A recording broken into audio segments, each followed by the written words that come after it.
Allah Bapa kami yang bertata dalam kerajaan surga, kiranya Tuhan hadir, sama seperti Engkau juga hadir dalam minggu-minggu sebelumnya. Kiranya Tuhan pimpin kami dalam setiap perenungan firman Tuhan. Kiranya nama-Mu saja yang ditinggikan.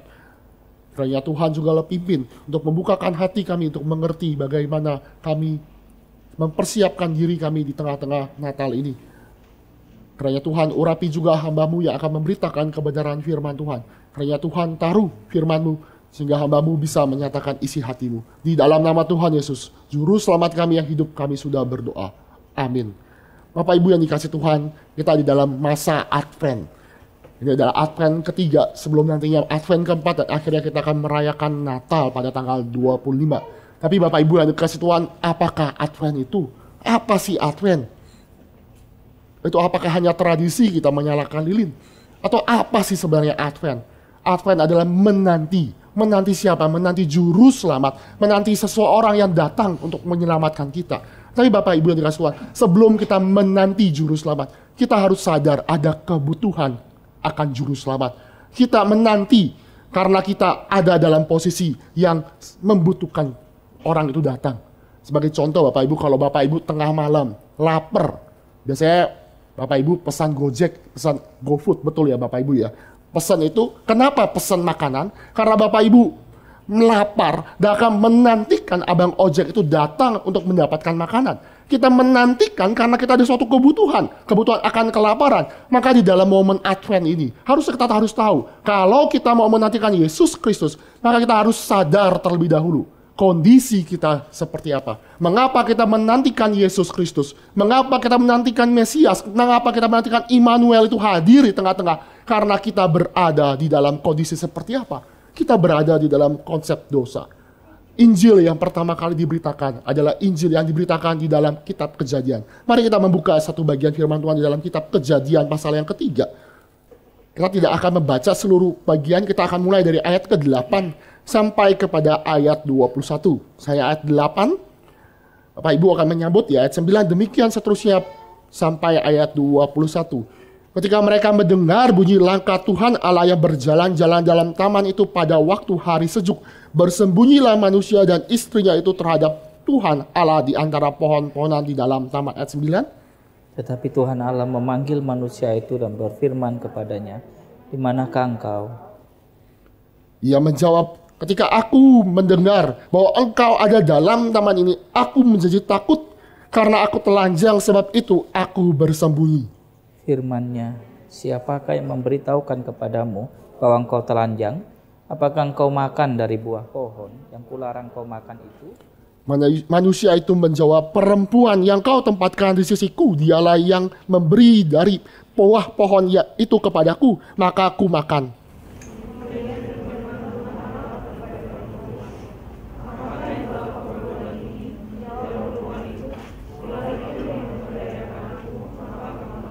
Lalu berfirmanlah Tuhan Allah kepada ular itu, karena engkau berbuat demikian, terkutuklah engkau di antara segala ternak dan di antara segala binatang hutan.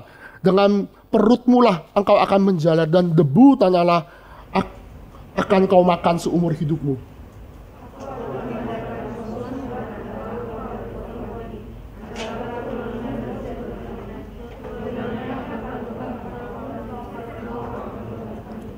Firman-Nya kepada perempuan itu, susah payahmu waktu mengandung akan kubuat sangat banyak.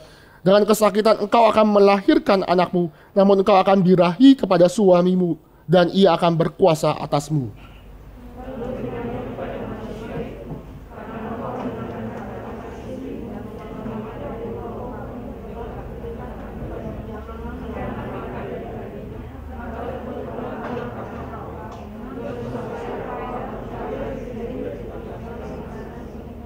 Semak duri dan rumput duri yang akan dihasilkan bagimu, dan tumbuh-tumbuhan di padang akan menjadi makananmu.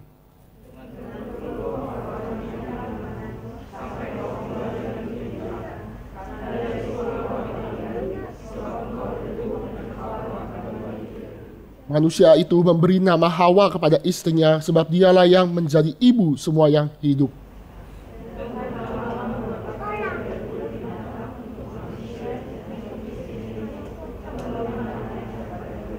Demikian pembacaan firman Tuhan, beberapa poin saya mendapatkan dari pendeta Jethro. Kita melihat bagaimana juru selamat itu hadir. Kita harus lihat bagaimana damai sejati atau juru selamat, kedatangan juru selamat itu di dalam konsep peperangan. Kejadian 3 ayat 15 saya bacakan kembali. Aku akan mengadakan permusuhan antara engkau dan perempuan ini, antara keturunanmu dan keturunannya. Keturunannya akan meremukkan kepalamu dan engkau akan meremukkan tumitnya.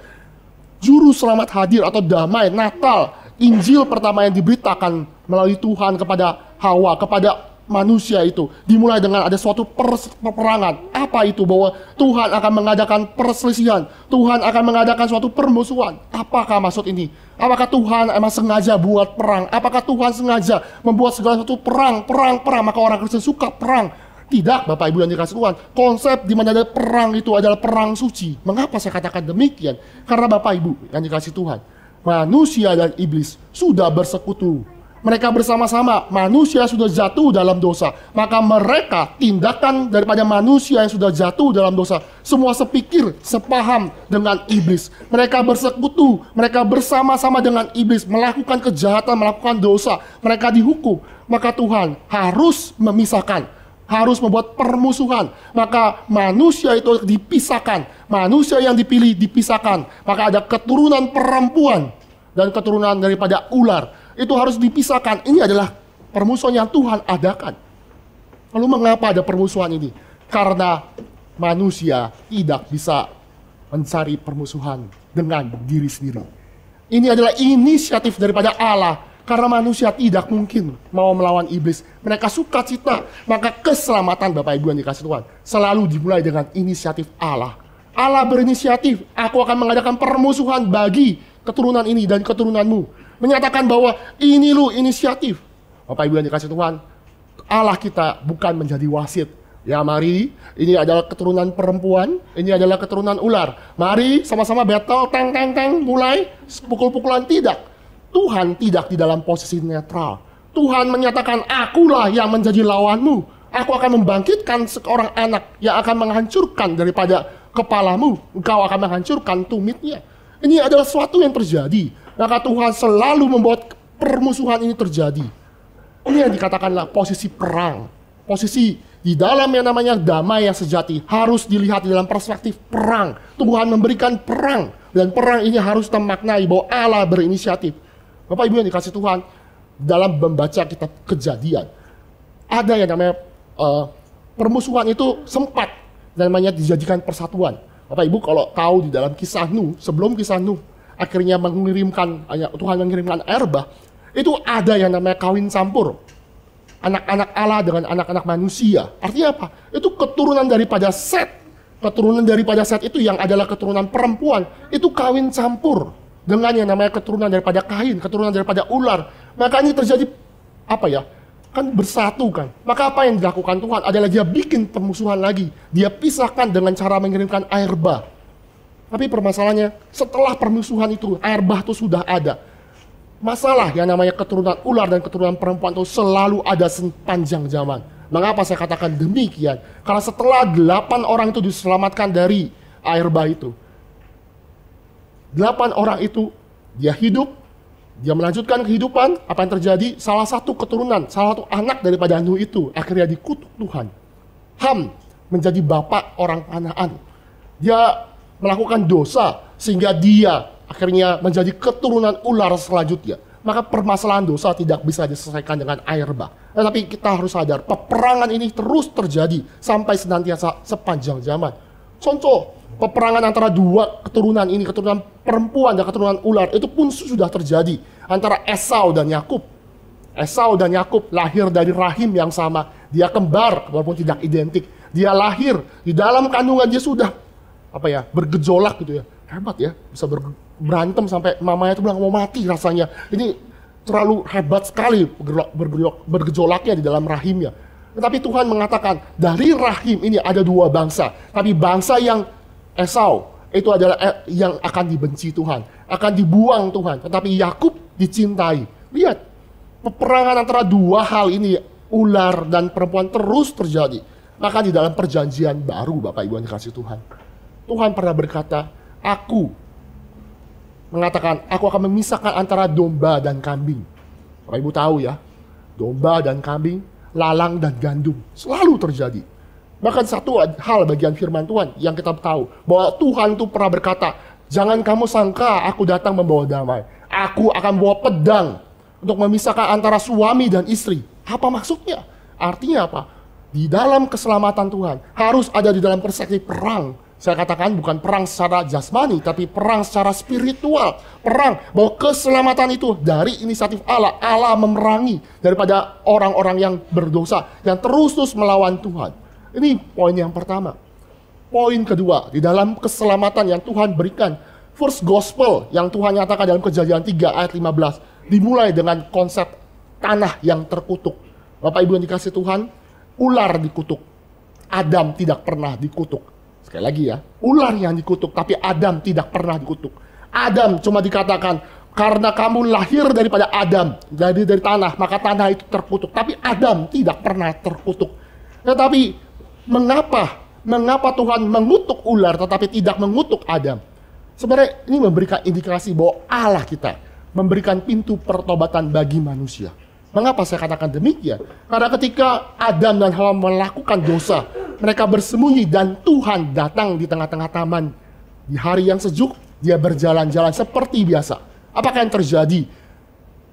Tuhan berkata, di manakah engkau Adam? Tuhan tanya. Bapak Ibu yang dikasih Tuhan, itu pertanyaan-pertanyaan yang Allah itu maha tahu, Bapak Ibu. Allah itu maha tahu. Dia tahu di mana Adam secara geografis, secara posisi. Tetapi mengapa Tuhan tanyakan demikian? Itu bukan nyecer ya, nyecer ngerti ya. Dia tahu Adam tuh di sana, terus nyecer, Adam kamu kenapa nggak ngaku gitu? Enggak. Tapi Tuhan itu memberikan pintu pertobatan kepada Adam. Mengapa saya katakan demikian? Karena mari kita bandingkan. Ketika Adam berdosa, Tuhan ditanyakan, di manakah engkau? Tetapi Adam tidak merespon dengan benar. Berbeda dengan ular. Ular langsung Tuhan kutuk. Artinya penghukuman kepada iblis ular adalah final. Ular yang dikutuk. Jadi disinilah kita melihat bahwa Adam tidak dikutuk. Adam itu yang mendapatkan yang namanya anugerah pertobatan. Tetapi ular tidak demikian. Ada perbedaan. Ini Allah selalu memberikan pengharapan. Selalu ya, ini kan sesuatu yang sebenarnya kacau balau ya. Gara-gara ular masuk membawa dosa, semua berantakan. Tapi Bapak Ibu yang dikasih Tuhan, Allah kita tuh luar biasa. Di dalam Kejadian pasal yang pertama, Kejadian, konsep creation. Konsep creation itu adalah konsep bagaimana Tuhan mencipta. Selain dari ex nihilo ya, ex nihilo itu artinya dari yang tidak ada menjadi ada. Tetapi di dalam konsep Kejadian, Tuhan mencipta dari yang chaos, atau yang berantakan menjadi teratur. From chaos to order. Artinya apa? Ini bumi itu belum berbentuk. Bumi itu kacau balau. Tetapi Tuhan menata dengan penciptaan hari pertama, kedua, ketiga, sampai ke hari ke-6. Tuhan menata bumi itu sehingga bisa layak ditinggali.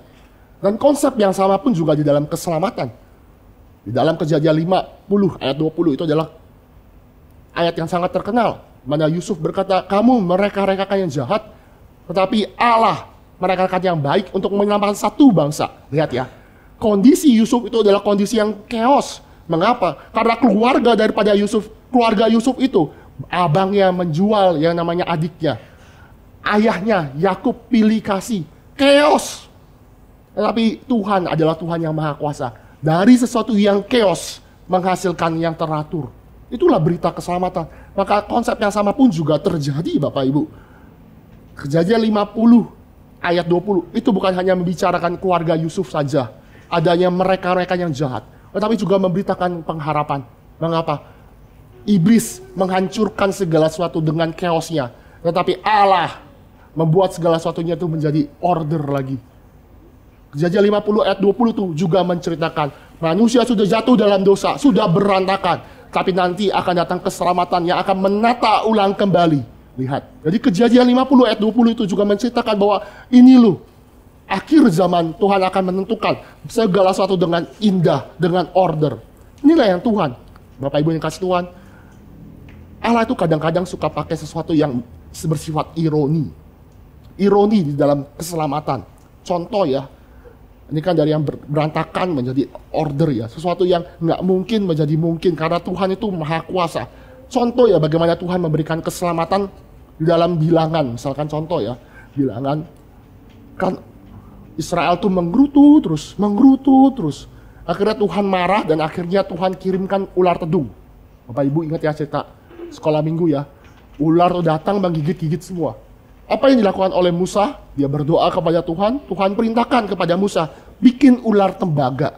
Aduh, kan gak nyambung ya. Bikin ke antibiotik, bikin ke antivirus, tapi dia bikinlah ular tembaga. Aduh Tuhan, gak masuk akal. Tapi Tuhan mengatakan, barang siapa yang terpatuk ular itu, lihatlah, pandanglah kepada ular tembaga itu dan kamu sembuh. Wah, kalau saya di situ ya, nggak mungkin berani. Itu kan dipatok ular ya pasti kemana kek, cari air kek, pakai usaha sendiri. Tapi ini mandang kepada ular tembaga yang dibuat oleh Musa, mereka akan sembuh. Lihat ya, seperti itu ya. Tuhan juga contohnya juga memakai hal yang lain ya, di dalam keselamatan. Tuhan pakai yang paling kontras adalah yang namanya Daud dan Goliat. Goliat itu pendekar, dikatakan itu pendekar. Dalam bahasa asli itu pendekar, dia tingginya 3 meter. Saya tinggi 1,8 meter. 3 meter hampir 2 kali lipat dari saya. Dia pakai pedang, perisai, lembing, itu besar sekali, kuat sekali. Dan dia menantang bangsa Israel dengan duel. Harusnya secara logika, ketika bangsa Filistin melalui Goliat itu menantang bangsa Israel, harusnya yang battle, yang duel sama Goliat adalah Saul. Mengapa Bapak Ibu yang dikasih Tuhan? Karena Saul dikatakan dia sebahu lebih tinggi secara fisik. Saul kapabilitasnya lebih tinggi. Dia harusnya menerima tantangan duel. Karena dia secara fisik, dia tinggi, dia hebat, dia pun raja. Tetapi Saul pun tidak berani. Berhari-hari Goliat menantang, hai Israel, mari lawan aku satu persatu. Tapi apa yang terjadi Bapak Ibu? Daud yang mengantarkan makanan kepada abang-abangnya. Ketika mengantarkan makanan, dia melihat orang yang tidak bersunat, Goliat ini mencemooh barisan tentara Allah. Dia marah. Itu kalau lihat ya bahasa aslinya ya. Itu kan Yahweh, Lord of the Host. Jadi itu sebenarnya menantang daripada pasukan Yahweh, pasukan bala tentara surga. Jadi Goliat tuh battle tuh nantang pasukan Tuhan. Itu nggak masuk akal sebenarnya. Makanya Goliat itu menantang demikian. Daud mendengar, maka dia minta izin kepada Saul. Marilah aku melawan daripada Goliat itu. Kan namanya Saul tuh baik. Dia kasih perlengkapan, pakai baju jirah. Tapi gara-gara pakai baju jirah dia tidak bisa jalan. Keberatan. Ya ini masih kemerah-merahan. Nggak mungkin. Tapi ya sudahlah. Dia bawa yang namanya tongkat dan ketapel lawan Goliat. Aduh 3 meter. Lawan anak kecil. Aduh. Bahkan Goliat tuh berkata, anjingkah aku? Kamu datang aku pakai tongkat. Gila. Ini pendekar lawan pakai tongkat sama ketapel. Tapi Bapak Ibu yang dikasih Tuhan, Daud marah. Daud berkata, kau mendatangi aku dengan lembing, dengan pedang, dengan segala perlengkapan-perlengkapan. Tapi aku mendatangi dalam nama Tuhan yang memiliki barisan tentara Allah yang hidup. Maka singkat cerita kita tahu ceritanya Goliat mati. Lihat ya, Tuhan memberikan keselamatan melalui Daud. Yang satu tidak signifikan, Tuhan berikan. Dan ini yang terjadi Bapak Ibu. Dan pola yang paling klimaks daripada semuanya adalah ketika Kristus mati di atas kayu salib, Kristus menjadi terkutuk. Dan dari salib yang terkutuk itu terpancarlah yang namanya sumber keselamatan. Di atas salib itulah, di dalam kematian Kristus, sesuatu yang terkutuk, salib yang terkutuk, malah itu menjadi keselamatan. Lihat ya. Suatu pola demikian. Bapak Ibu yang kasih Tuhan, mengapa Adam tidak dikutuk? Karena Kristus menggantikan kita yang dikutuk. Sekali lagi ya, mengapa Adam tidak dikutuk ketika Kejadian 3? Kenapa Adam tidak mendapatkan kutukan tapi tanah terkutuk? Karena ada bayang-bayang keselamatan bahwa Kristus yang nanti mati terkutuk menggantikan kita. Inilah keselamatan yang Tuhan berikan. Dia pakai kutukan untuk mendapatkan keselamatan. Dan siapa yang menanggung itu? Bukan Adam. Bukan kita, tetapi Kristus yang menggantikan kita. Mati di atas kayu salib, dia mati terkutuk. Tetapi dalam salib itu, salib yang hina itu, menjadikan sumber keselamatan. Bapak Ibu kalau yang pernah tahu ya, lambang farmasi. Teman-teman tahu lambang farmasi? Ada yang apoteker? Lambang farmasi itu ular. Kenapa? Karena dari bisa itu bisa menghasilkan antivirus. Ini pola yang sering terjadi sebenarnya. Tuhan berikan keselamatan di sesuatu yang terkutuk, mendapatkan apa yang menjadi blessing. Tadi ya, poin pertama, dari perang, Tuhan mendapatkan namanya damai sejahtera. Kedua, yang terkutuk mendapatkan yang namanya blessing. Yang ketiga, tentu kita harus mendapatkan damai yang sejati. Lagu yang Bapak Ibu mungkin tahu ya, damai di hatiku bukan dari dunia. Itu lagu yang indah ya, damai bukan gara-gara kita dapat duit, damai bukan kita mendapatkan apa yang kita inginkan, damai bukan gara-gara misalnya mahasiswa. Ini kan lagi ujian ya teman-teman Presiden University ya. Ujian tiba-tiba dosanya sakit gitu ya, kena COVID terus lupa ujian terus nilai 100 semua. Itu bukan damai. Itu bukan damai, itu damai yang semu. Tetapi damai yang sejati adalah damai bagaimana Allah datang ke dalam dunia. Mengapa? Allah itu mesti datang ke dalam dunia? Karena kondisi kita tidak berada di dalam damai. Bapak Ibu dikasih Tuhan, ada hukuman. Ketika Tuhan berbicara dalam Kejadian 3, ada penghukuman bagi pria, ada hukuman bagi kaum Hawa, ada hukuman bagi ular. Mengapa itu terjadi? Sebelumnya di dalam Kejadian 2, Adam berkata kepada Hawa, engkaulah daging dari dagingku, tulang dari tulangku. Ini puisi, romantis ya. Tapi setelah kejatuhan, Adam berkata, ini lu istriku, gara-gara istriku aku jatuh dalam dosa. Bukankah itu juga sering terjadi dalam kehidupan kita sehari-hari? Kita saling mempersalahkan, kita tidak ada lagi shalom, kita tidak ada lagi damai yang sejati. Mengapa? Karena dosa sudah masuk, karena ada suara lain. Dulu sebelumnya Adam mendengarkan suara Allah, tetapi Kejadian 3 membuat suara lain masuk, yaitu suara daripada iblis, dan mereka mendengarkan suara iblis. Maka shalom yang sejati itu sudah tidak pernah ada. Kejadian 3 memberikan indikasi keluarga pertama Adam dan Hawa tidak pernah di dalam kondisi damai. Maka Allah harus memberikan damai yang sejati. Tidak ada shalom tanpa Kristus. Bapak Ibu yang dikasih Tuhan, kaum Adam dihukum Tuhan itu sesuai dengan natur daripada seorang pria ya. Pria itu target oriented. Jadi pria itu target oriented. Maka hukuman daripada Adam adalah kalau kamu bekerja, nanti kamu akan menghasilkan tumbuh-tumbuhan, tapi juga menghasilkan semak duri. Artinya apa? Kita berusaha pakai target, ujung-ujungnya pasti hasilnya tidak optimal. Nah itu makanya para pria itu dikejar dengan suatu target. Selalu begitu. Kalau hukuman daripada seorang perempuan atau kaum Hawa, itu relationship. Kalau pria itu target oriented, kalau wanita itu adalah relationship.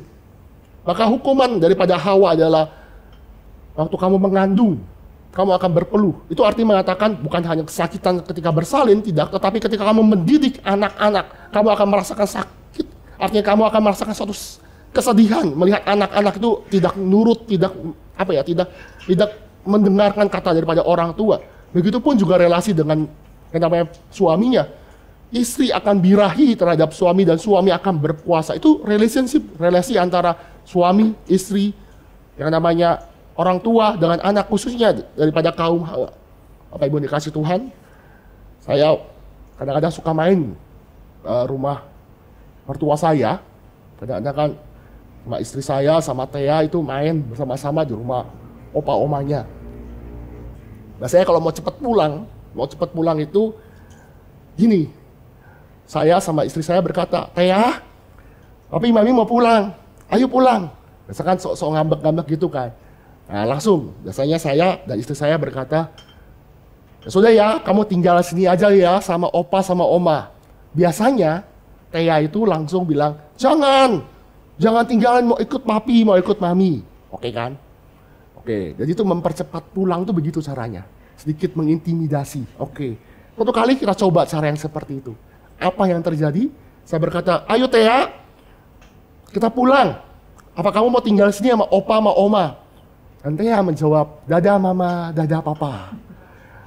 Saya sih bersyukur, wah nggak ada Thea, udah nggak apa-apa, saya bisa belajar. Tapi istri saya bilang, kok gitu ya? Kok anak saya baru 4 tahun udah bisa meninggalkan? Dia berpikir jauh ke depan, nanti kuliah sudah tinggalkan. Artinya apa? kaum Hawa itu punya relationship, punya suatu kepekaan. Ya memang cowok tuh mesti tobat juga sih dalam hal ini. Bukan berarti mendidik anak itu bukan berarti urusan para kaum Hawa, tapi kaum Adam juga itu ada bagiannya. Cuma saya mengatakan bahwa hukuman itu terjadi.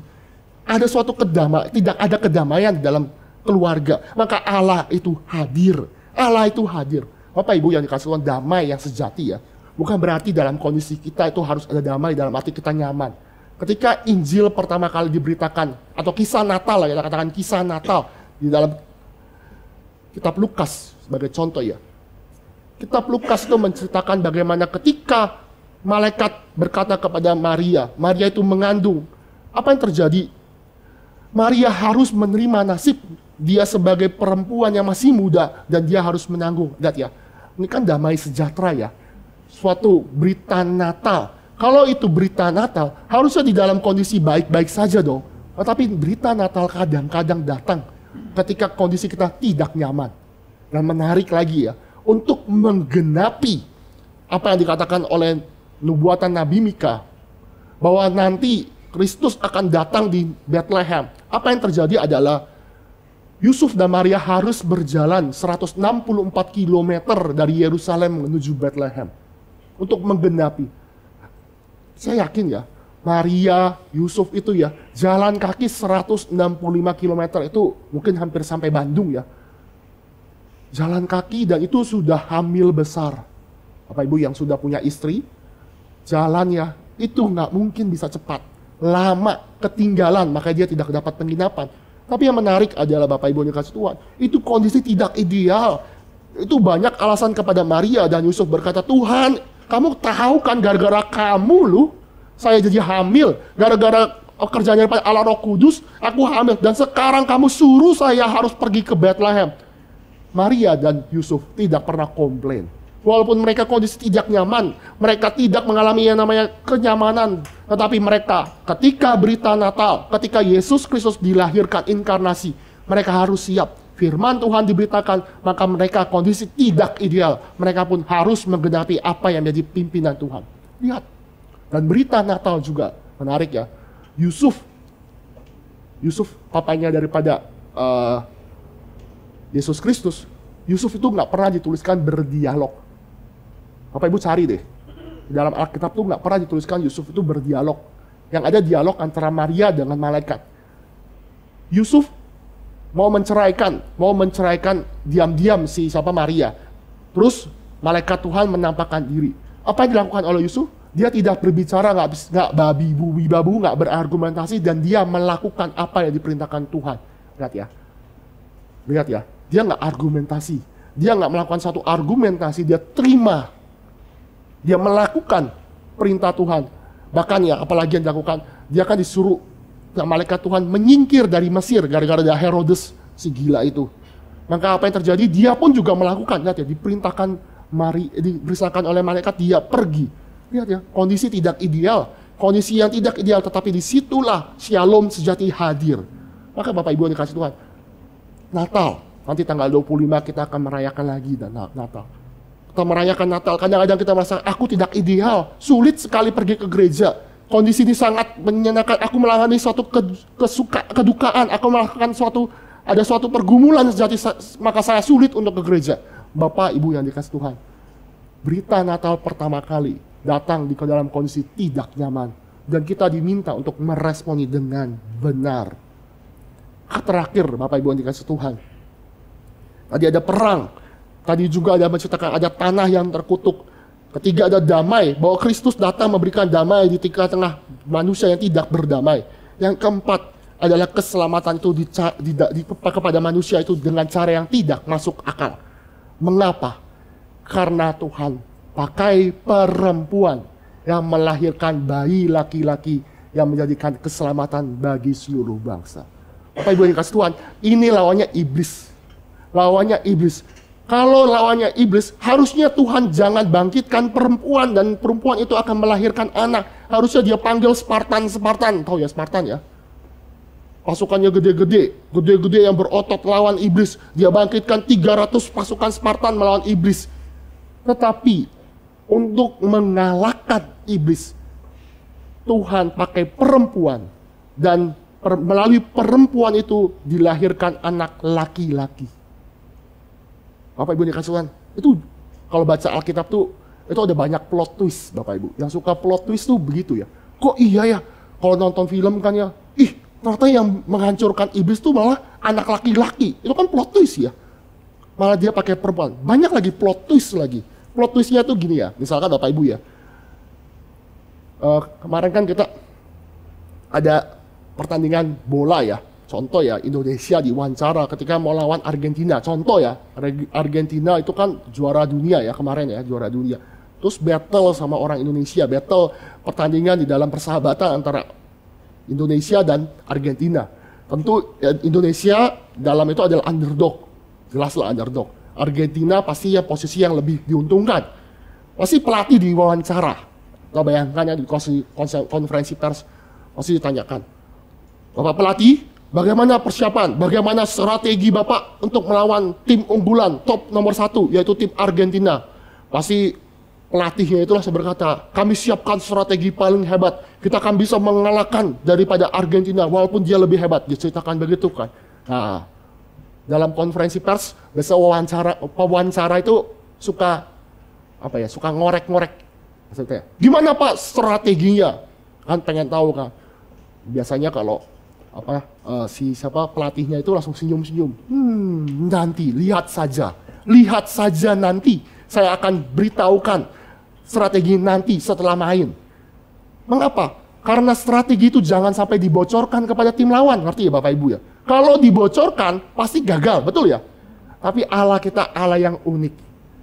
Dia battle dengan iblis, tapi dia kasih tahu strateginya melalui perempuan, dan keturunan perempuan ini akan melahirkan anak yang akan mengalahkan, yang akan meremukkan kepalanya, dan engkau akan meremukkan tumitnya. Lihat ya, Tuhan kasih tahu strateginya. Maka dalam Wahyu pasal 12 itu ada perempuan dan naga. Itu ada gambaran banyak peperangan. Iblis mencari perempuan itu, gambaran daripada gereja. Lihat.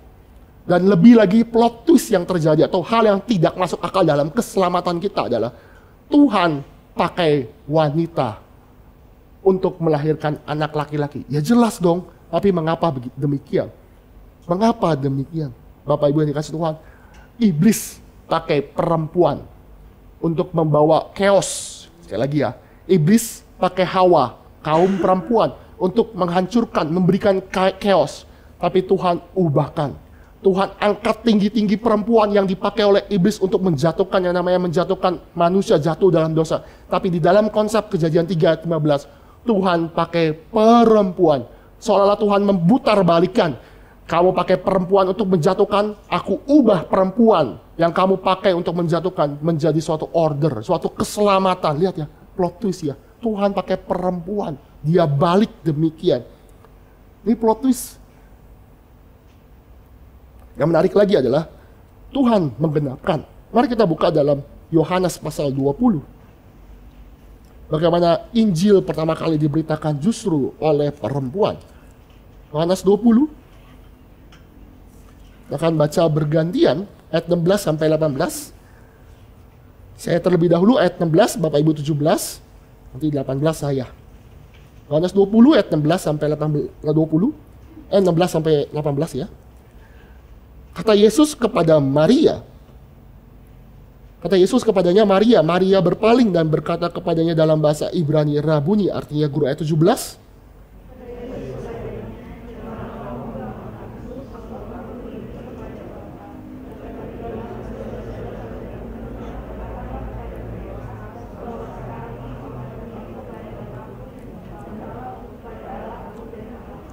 Maria Magdalena pergi dan berkata kepada murid-murid, aku telah melihat Tuhan, dan juga bahwa dia yang mengatakan hal-hal itu kepadanya. Bapak Ibu dikasih Tuhan, berita kebangkitan Kristus disampaikan melalui Maria Magdalena. Tuhan pakai perempuan. Tuhan pakai perempuan memberitakan. Jadi ini ya, kan murid-murid Tuhan Yesus kan apostles ya. Apostles itu para rasul. Rasul itu yang memberitakan kabar baik ya. Tapi sebelum para apostles itu dipakai Tuhan, yang mendengarkan berita kebangkitan itu adalah Maria. Maria Magdalena akhirnya mengirimkan berita kebangkitan Tuhan Yesus kepada para murid. Lihat ya, Tuhan memberikan plot twist Jadi Injil Tuhan balikan. Tuhan balikan. Iblis membuat itu chaos. Tetapi Tuhan pakai perempuan untuk memberitakan kebenaran firman Tuhan. Ada kebangkitan yang sejati. Lihat ya. Sekali lagi, kalau mau baca firman Tuhan tuh banyak plot twist. Bagaimana Tuhan menyatakan demikian. Lalu apalagi sih yang bisa kita lakukan? Plot twist apalagi sih yang kita bisa lihat lagi? Tuhan pakai anak. Bapak Ibu, anak laki-laki ya. Saya punya teman, punya anak laki-laki ya. Itu kan diajarin, dia kadang-kadang suka bandel ya. Bagaimana dia mau menyelamatkan dunia kalau berat begitu ya. Begitu banyak pergumulan. Tapi gimana ya, maksudnya dalam konsep seperti ini ya. Anak laki-laki itu cuma anak yang datang. Kita tahu bahwa itu Yesus Kristus yang inkarnasi alam jadi manusia. Tapi mengapa Tuhan pakai anak? Itu kan suatu hal yang sebenarnya tuh anggap remeh. Suatu yang tidak signifikan. Tetapi Tuhan pakai Allah menjadi manusia. Artinya Allah itu berinkarnasi dan dia menjadi lemah. Dia menjadi lemah. Menjadi lemah untuk kita mendapatkan keselamatan. Itu plot twist Bapak Ibu yang dikasih Tuhan. Tuhan pakai. Makanya Tuhan kadang-kadang mengirimkan yang namanya keselamatan ketika dalam kondisi kita sangat hopeless. Sangat hopeless. Itu yang terjadi. Banyak plot twist. Tetapi bagaimana kemenangan itu terjadi? Melalui perempuan, melalui anak laki-laki yang lemah. Tetapi plot twist berikutnya adalah kemenangan itu dilihat dengan adanya tumit yang diremukkan. Maka Kristus harus diremukkan. Kita tahu ini adalah bayang-bayang Kristus akan disalibkan. Ini adalah berita bagaimana ada kemenangan, tapi kemenangan itu terjadi karena Kristus itu dihancurkan di atas kayu salib. Inilah keselamatan versi Allah, bukan keselamatan versi manusia. Keselamatan itu adalah bagaimana anak alam harus mati terkutuk, diremukkan, sehingga kita mendapatkan berkat keselamatan yang sejati. Ini yang terjadi. Maka di dalam Advent kita harus menantikan juru selamat yang sejati, yang mati di atas kayu salib, yang memberikan kemenangan sejati, yang mengubah kutukan menjadi yang namanya berkat keselamatan. Bapak Ibu yang dikasih, Hawa itu pernah salah. Hawa itu pernah salah menantikan juru selamat. Saya baca dalam Kejadian 4 ya. Kejadian 4 itu ada kesalahan daripada Hawa. Kejadian 4 ayat 1. Kemudian manusia itu bersetubuh dengan Hawa, istrinya, dan mengandunglah perempuan itu. Lalu melahirkan Kain. Maka kata perempuan itu, aku mendapatkan seorang anak laki-laki dengan pertolongan Tuhan. Hawa mengira bahwa Kain itu juru selamat. Hawa mengira bahwa ini loh janji yang akan meremukkan kepala ular. Dia mengira Kain itu adalah yang dijanjikan. Tetapi ternyata Kain itu adalah keturunan ular. Dia membunuh Habel. Maka jangan salah menantikan Advent. Kita menantikan juru selamat. Nantikan juru selamat yang sejati. Kita sadar kondisi kita mengalami kebutuhan. Kebutuhannya akan dosa. Maka carilah juru selamat yang mati di atas kayu salib, yang memberikan keselamatan bagi kita. Bapak Ibu dikasih Tuhan, di dalam atas salib, maka Kristus yang dikutuk itu memberikan kebenarannya kepada kita. Dengan kebenarannya kita dibenarkan, sehingga kita yang tadinya tidak dikutuk, Kristus menjadi terkutuk. Kita yang salah akhirnya dibenarkan oleh Kristus. Mengapa? Karena Kristus itu sendiri. Kiranya Advent ini kita rayakan, kita siapkan bukan hanya tradisi dengan merayakan lilin, tidak, tetapi kita benar-benar menantikan juru selamat yang sejati. Kita harus sadar ada kebutuhan di tengah dunia yang sudah jatuh di dalam dosa, yaitu juru selamat yang sejati. Jangan salah seperti Hawa, jangan salah seperti orang-orang di luar sana yang menantikan juru selamat yang palsu, tapi kita harus menantikan juru selamat yang sejati. Hanya firman Tuhan itu memberkati kita semua. Mari kita tundukkan kepala, mari kita berdoa. Allah Bapa kami yang bertata dalam kerajaan surga, hamba-Mu sudah berhenti berbicara. Kiranya Allah Roh Kudus boleh terus berbicara kepada diri kami masing-masing, sehingga berita Natal itu boleh kami rayakan, kami renungkan setiap saat. Kiranya Tuhan beranugerah kepada kami. Di dalam nama Tuhan Yesus, Juru Selamat kami yang hidup, kami sudah berdoa. Amin.